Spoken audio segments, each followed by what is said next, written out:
Ce quelque chose, il va falloir le passer à l'échelle industrielle, c'est-à-dire produire en grande quantité. Pour ça, c'est toute la phase développement. Et la phase développement, on va créer des procédés pour les flux, des machines. On va tout créer pour pouvoir faire ça en grande quantité.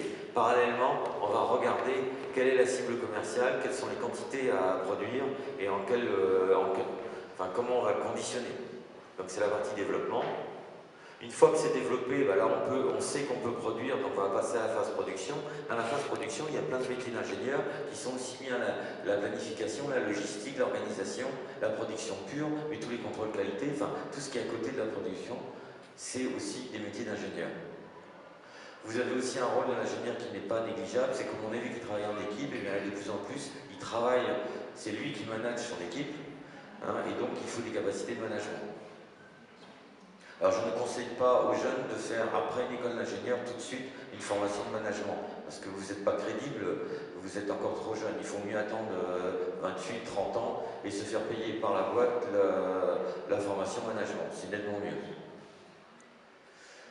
Vous avez des fonctions qu'on oublie aussi, c'est que maintenant les écoles de commerce n'ont pas la compétence technique pour vendre des produits assez sophistiqués. Ici c'est un IRM par exemple, et donc ce sont des ingénieurs qui ont fait une spécialité derrière vente, commerciale, qui vont vendre des produits. Très souvent, j'en profite pour le médical, pour dire que, à côté de l'équipe médicale, vous avez souvent une équipe technique, parce qu'on est de plus en plus technique en médical. Vous avez des robots, on fait des toutes petites incisions et tout ça. Il faut derrière des gens pour programmer toutes les machines, et vous avez toute une partie technique. Donc le métier d'ingénieur conduit aussi à des métiers qui sont dans le milieu médical et qui sont pratiquement à côté du chirurgien. Vous avez l'opération du cœur, le nouveau cœur qui a été implanté, qui est complètement conçu, qui est tout à fait artificiel. C'est une équipe d'une soixantaine d'ingénieurs qui l'ont conçu. Et derrière, il y a une équipe chirurgicale qui l'a montée, mais l'équipe d'ingénieurs était là lors de l'implantation. Au bout d'un certain temps, vous êtes reconnu dans votre métier, vous devenez expert, et donc c'est là où souvent les ingénieurs vont finir leur carrière en tant qu'experts.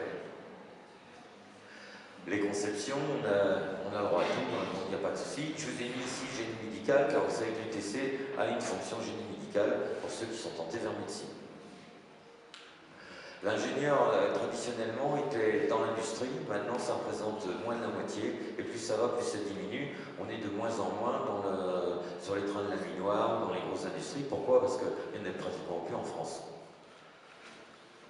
Donc on va se retrouver dans l'aérospatial, quand même, ça existe toujours. Les plateformes offshore, on est quand même bien placé dans le monde. Et vous avez ici une chaîne de montage pour tous les moteurs à basse consommation de kérosène. C'est les NEO, c'est Safran et Airbus. Et vous voyez, on va se prendre une jeune fille, c'est une jeune fille qui est responsable.